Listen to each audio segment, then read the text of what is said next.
Salut, bonjour à toutes, bonjour à tous, c'est NoNoFlight. Bonne année 2022 si vous regardez cette vidéo le 1er janvier ou un petit peu après. Même si vous la regardez en 2023, ça peut marcher aussi. Car cette vidéo va être un résumé de F1 2021, de manière réelle. J'ai l'habitude de traiter plus le virtuel, mais j'avais envie de vous parler au travers différents tableaux comme vous voyez actuellement, de la F1, mais avec des statistiques assez particulières. On va démarrer de manière générale avec les classements habituels. Je vais essayer de ne pas passer trop de temps dessus. Et après, on va aller voir du côté des rankings, du power ranking de Aramco, des classements plus spéciaux, des meilleurs tours, des meilleurs temps au pit stop et des notes des pilotes entre eux, et même à la fin, donc n'hésitez pas à rester, le coût des crashs des pilotes et des écuries estimé, c'est pas vraiment réel, mais ça reste tout de même sympathique. Alors si on démarre tout d'abord par le classement, vous l'avez vu, tout au long de la saison, le classement a été très serré, notamment en haut de classement. On a un Verstappen qui l'emporte devant Lewis Hamilton à seulement 8 points derrière. Ensuite, on a un gros gap avec Valtteri Bottas et Sergio Perez qui ont été des très bons numéro 2 cette saison pour respectivement Mercedes et Red Bull. Vous avez sur ce classement-là, et je vous invite à regarder dans le lien dans la description, c'est Formula Info, un site français. Vous avez le nombre de pôles, le nombre de top 10, de première place, de deuxième place, de troisième place. Le côté DHL, c'est pour les meilleurs temps autour, et NT, c'est non terminé. Et donc du coup, on se rend compte que clairement, l'écurie Mercedes et l'écurie Red Bull dominent clairement la saison cette année. Ensuite, on a deux autres écuries qui se sont bien tirées la bourre, si on peut dire, comme ça. Et au travers le classement pilote, c'est bien représentatif. On a Ferrari et McLaren.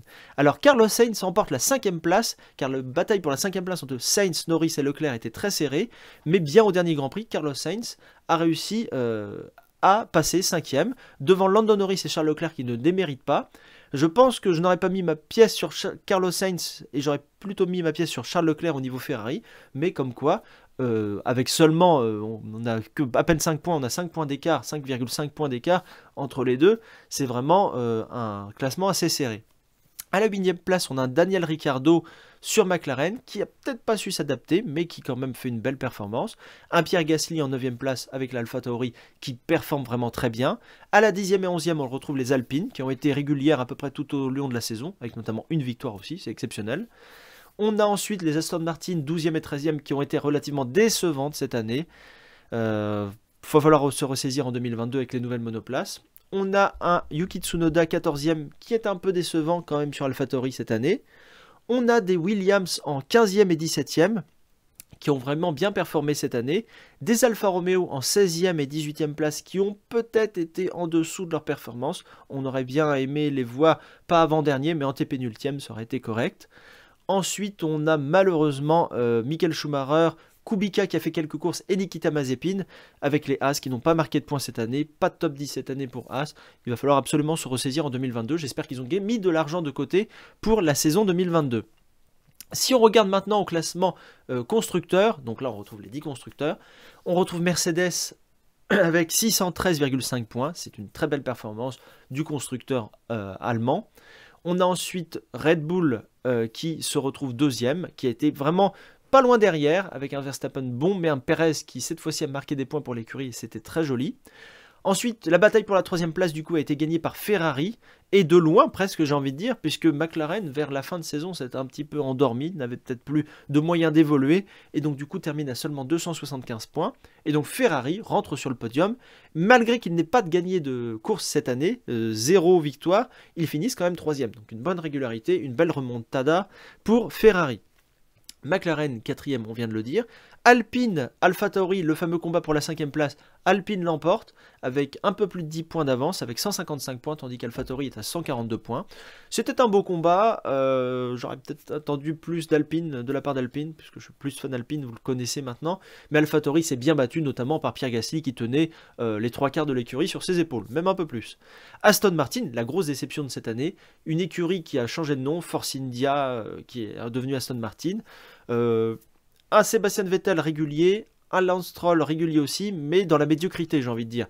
Et on attendait beaucoup plus. Peut-être que le management de cette écurie est à revoir, c'est mon avis personnel, attention.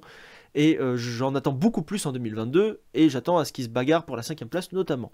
Williams, qui ne finit plus dernier, mais en TP nultième, donc avant-dernier, avec 23 points. Un George Russell qui quitte l'écurie, malgré que Nicolas Latifi ait marqué des points aussi. Il va falloir faire attention l'année prochaine chez Williams à bien marquer des points.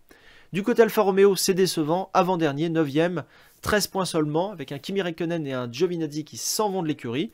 On verra ce que ça donnera l'année prochaine avec les 2 nouveaux rookies. Et As, très décevante, 0 points cette année. Il va falloir absolument se ressaisir l'année prochaine, parce qu'ils gardent en plus Mick Schumacher et Nikita Mazepin.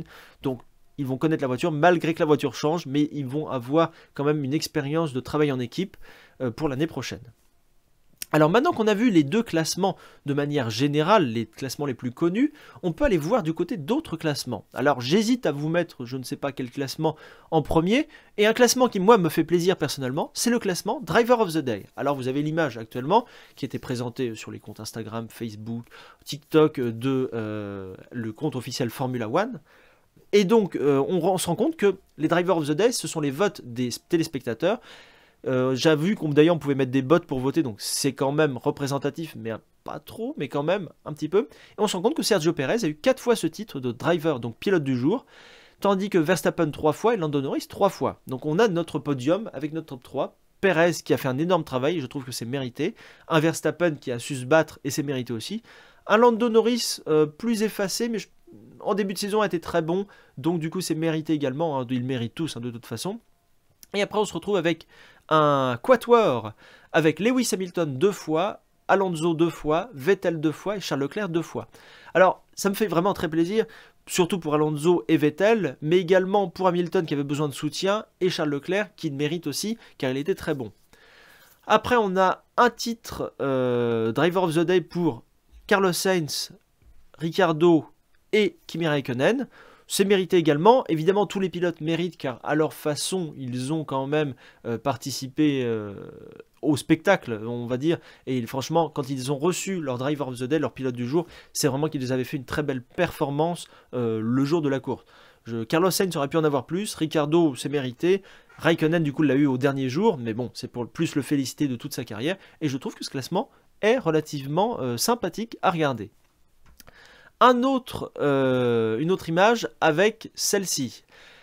On retrouve Verstappen vis-à-vis des personnes qu'on a à droite. En gros, c'est le nombre de tours lead, donc le tour devant. Verstappen a 652 tours en front row, donc devant, tandis que l'ensemble des autres pilotes n'a que 645 tours devant. Donc ça montre bien quand même la domination claire de Red Bull et notamment de Max Verstappen, car si on met tous les tours leadés par les autres écuries et tous les autres pilotes, on arrive à peine à faire le nombre de tours lead par Max Verstappen. Donc c'est une sacrée statistique que je voulais vous mettre ici. Qu'on aime Max Verstappen ou pas, techniquement c'est quand même puissant cette statistique, je vais y arriver. Et franchement ça fait plaisir à voir et c'est quand même impressionnant cette domination en course. Après, on a d'autres classements. Le classement que j'aime bien, c'est le classement des dépassements. Et les pilotes qui ont fait le plus de dépassements. Et étonnamment, les 3 premiers sont les 3 plus anciens de la Formule 1. On retrouve un Sebastian Vettel qui remporte ce classement avec 132 points, un Fernando Alonso deuxième avec 128 points et un Kimi Räikkönen avec 127 points. Quand je parle points, c'est le nombre de dépassements, le overtakes. Donc du coup 132 dépassements, 128 dépassements et 127 dépassements pour les 3 plus anciens de la F1 et ça fait plaisir à voir cette statistique. On a ensuite un Lance Stroll qui a beaucoup dépassé, un Carlos Sainz qui a fait un sacré travail, un Perez également, un Ricciardo et un Yuki Tsunoda. Vous allez me dire, plus tu pars dans le fond de la grille, plus c'est facile à remonter. Pas forcément, et il y a quand même une sacrée bataille à faire à chaque fois. Mais en tout cas, ce classement me fait vraiment plaisir à voir, et je pense que il fait plaisir à beaucoup de monde, hein, ce classement, clairement.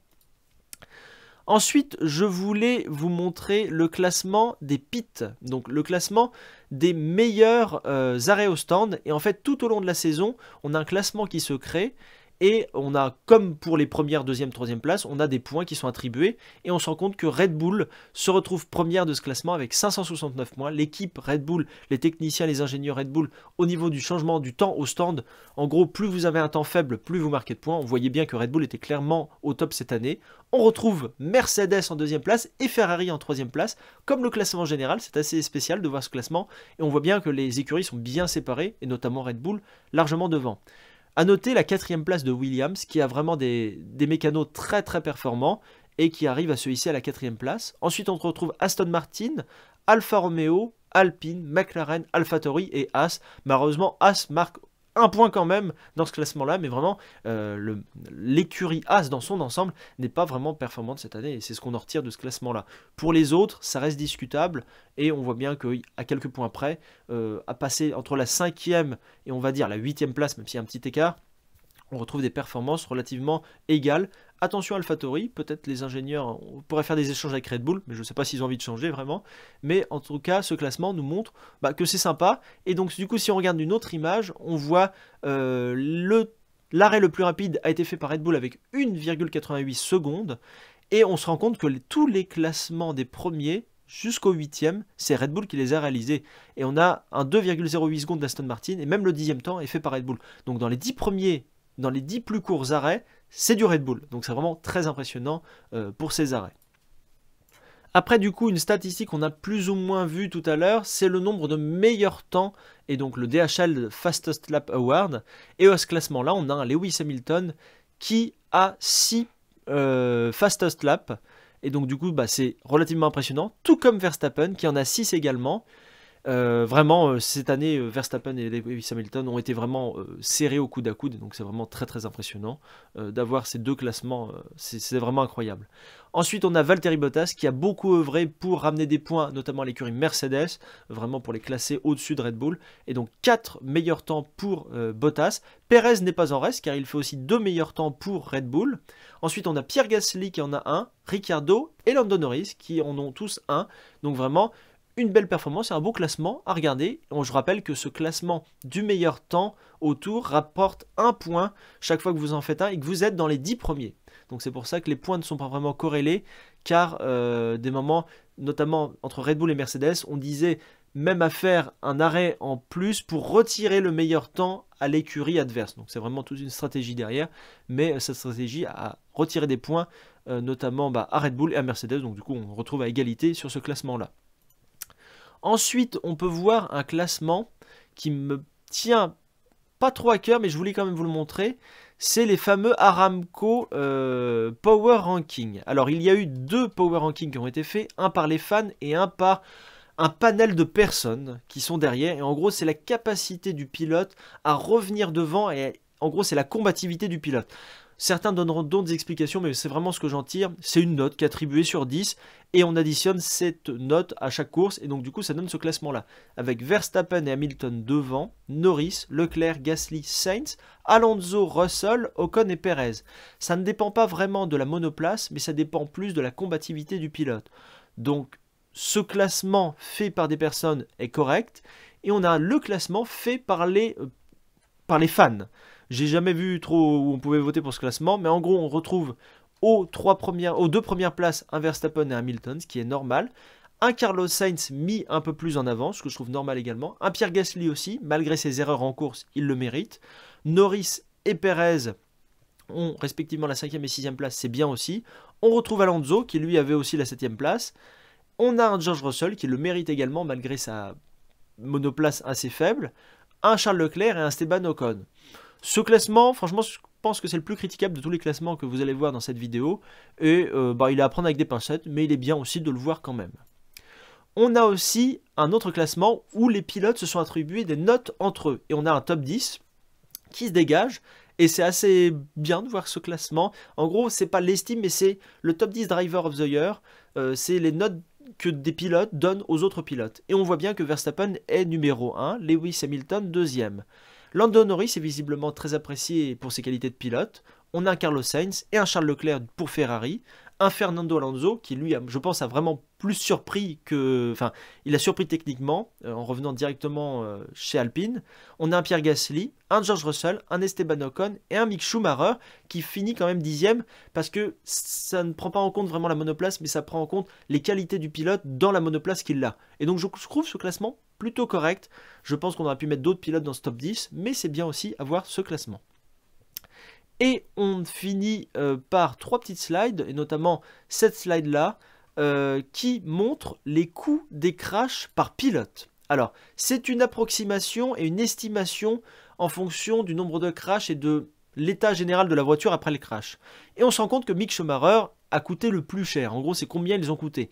Les estimations à 4 949 000, ce sont des estimations à prendre avec de grosses pincettes. Vous allez très certainement voir d'autres stats sur Internet. Mais on se rend compte que finalement, Mick Schumacher a coûté cher, Charles Leclerc a coûté cher, Verstappen, Latifi, Bottas, Stroll, Tsunoda, Mazepin, Raikkonen, Russell. Voilà pour le top 10.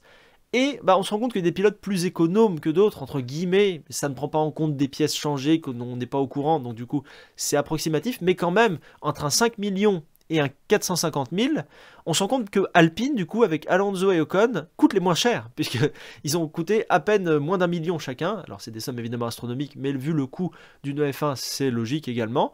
Un Vettel qui coûte pas très cher, un Ricciardo qui coûte pas très cher, un Giovinazzi, un Perez, un Gasly, un Hamilton, un Norris et un Sainz, pour revenir vers le top 10. Bon, ce classement, je trouve qu'il est sympa à vous montrer. J'ai aussi du coup le classement par constructeur. On se rend compte que Haas a pas mis beaucoup d'argent, mais cette année, ils ont cassé beaucoup de voitures. Et potentiellement, les sommes ne sont pas exactes, mais sont quand même relativement bien classées. Et entre un 7,7 millions dépensé chez Haas en casse et chez Alpine moins d'1 million, alors là ça m'étonne chez Alpine, mais quand on regarde les grands prix et quand on essaye de faire une rétrospective, on se rend compte que Alpine n'a pas vraiment craché beaucoup de fois sa monoplace, quelques fois certes, mais pas des crashs importants. Et Alpine remporte entre guillemets ce classement et Haas le perd, si on fait le classement à l'envers plutôt, parce qu'on veut éviter de dépenser de l'argent. Haas, Ferrari, Williams, Red Bull, Mercedes, AlphaTauri, Aston Martin, Alfa Romeo, McLaren et Alpine. Voilà le classement dans l'ordre décroissant des dépenses par crash, entre guillemets, et des dépenses non prévues par les constructeurs cette année. Donc un classement plutôt sympa à voir. Et je vais terminer par la statistique qui va vous prendre tout l'écran. Elle est magnifique. C'est le classement depuis 1950, donc depuis le début de la Formule 1 officielle, jusqu'à 2021, des champions du monde, année après année.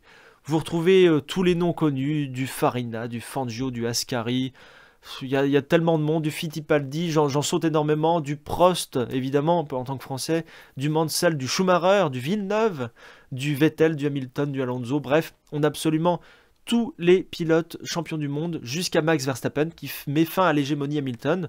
On avait eu Nico Rosberg qui avait mis un petit temps d'arrêt et je trouve ce classement vraiment magnifique. C'est le Wall of World Champions, c'est le mur des champions de Formule 1 et je vous laisse là-dessus. J'espère que la vidéo vous a plu. N'hésitez pas à laisser un pouce bleu, à mettre un commentaire. Ça fait toujours plaisir. En tout cas, je vous souhaite une très bonne année 2022. Si vous êtes encore là, c'est que vous aimez ma chaîne. Et je vous aime bien parce que je vous réponds. J'essaie de répondre assez régulièrement. À la fin, en sortie du boulot, à chaque fin de soirée. Et donc du coup, je prends toujours plaisir à parler de la Formule 1. Peut-être qu'en 2022, il y aura des grosses évolutions sur la chaîne. Dans le bon sens. Et c'est pas prévu, mais ça va arriver. J'espère que d'ici la mi-2022, ça arrivera.